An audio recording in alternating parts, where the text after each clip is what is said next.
আমি জীবনে কোনোদিন কোনো মেয়ের প্রেমে পড়ি নাই। আমি কোনোদিন কোনো মেয়ের নিয়ে কোনো স্বপ্ন দেখি নাই, কিন্তু তোরে নিয়ে অনেক স্বপ্ন দেখছি, আর আমি তোরে বাঁচায় রাখবো ভাবছা। শাহজাহান মমতাজ সে কতটুকু ভালোবাসতো আমি জানি না, কিন্তু আমি যে তোরে কতটা ভালোবাসি সেটা আমি জানি, আর আমার আল্লাহ জানে। তুই আমার না তো আর কারো না। যা করেছ ভালোই করেছ।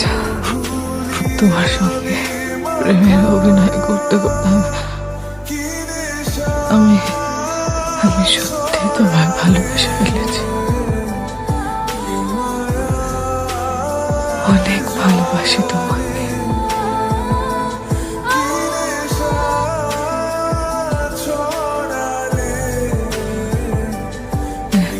এই জন্য তোমার হতে পারলাম না।